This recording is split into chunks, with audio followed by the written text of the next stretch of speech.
Thinking what the right answer to the question is. These very open-ended questions always need a lot of thought. I sum it up probably by saying that it's a shame that we didn't play the whole of the game as we played the second half. I thought there was far too big a difference between the first half and the second half in our performance, both defensively and offensively. And we paid the price for it, because to come in 2-0 down against a team of Chelsea's quality, and not least of all their pace and power on the counter-attack, it was always going to be very, very difficult. And at half-time, a repeat of the first performance could have ended extremely badly for us. The second half I thought was much better. I thought we were more aggressive. I thought that we pushed up better from the back and played really as we were hoping to play right from the first whistle. And of course the introduction of Wilfried Zaha gave us a little bit of a bonus, and we started to ask questions of Chelsea, and in the end, we could have actually drawn the game, because we still feel a bit aggrieved. At least everyone tells me I should feel very aggrieved about the goal that was chalked off. I only saw it from the touchline. The people who are telling me I should feel aggrieved are ones who've studied it on the video, and they tell me that there wasn't too much wrong with it. Okay. Did you have any regrets about not starting Zaha? No, because the fact is that would be being wise after the event. If I'd have started with Zaha and he'd have broken down in the 15th or 20th minute, he's only done 1.5 training sessions, and then was unable to play for the rest of the season, you'd have a very different question. Do you regret playing with Zaha? Because now you're going to miss him for the last 8 games of the season.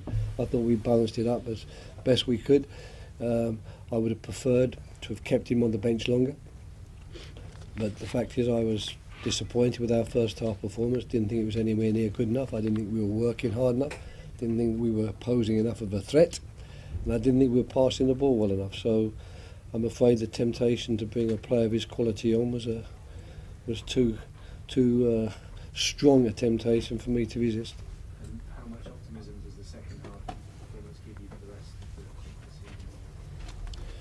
Well, I don't know. At the moment we've just suffered 3 straight defeats against our top teams, and on each occasion we haven't discredited ourselves in any way, and I don't think we've got anything to be ashamed of in any of the performances. Certainly there's only one half of those 6 where I think we've been below the level that we believe we can reach, but the bottom line is that we conceded an 88th minute goal against Tottenham to take away a point that we'd worked hard for. We conceded a 92nd minute goal against Man United to take away a point we thought we'd worked hard for, and today we've done our level best to come back on terms with Chelsea. And perhaps if the referee had not seen a foul or not interpreted what happened as a foul, we might have even come away from this game with a point. So optimism, I don't know.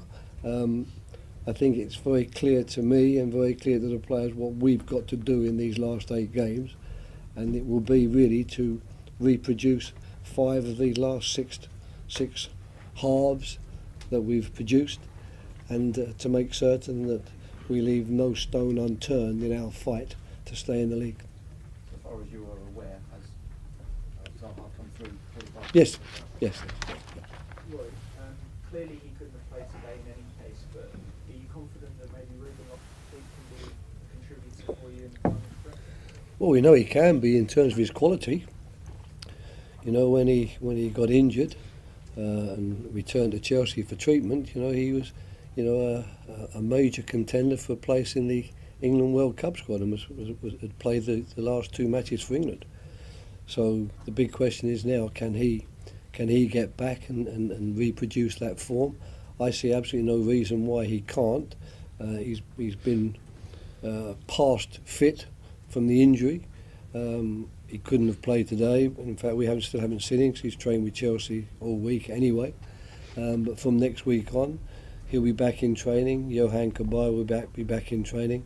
Sacco hopefully will be training from the first day of training rather than just the day before the match. And of course Wilf will get a full week's training as well. And if that happens, my squad will be looking a lot more like the squad it was looking like just before Christmas, and it will give me options tactically and options in terms of personnel, which, to be quite frank, I've not had in these last 3 or 4 weeks, and I think it's a great credit to the players. You know, I can't speak highly enough of the back four, for example. You know, Bissaka, Martin Kelly, James Tompkins, Patrick Van Aanholt, because basically they've been what we've got, and they've done a fantastic job. You said it disappointing performance in the first half, but throughout the game, the players were putting their bodies on the line. There was no absence of commitment. Well, the level of commitment wasn't good enough in the first half, in my opinion. You know, I don't think we had all 11 doing that in the first half. We did have all 11 doing it in the second half.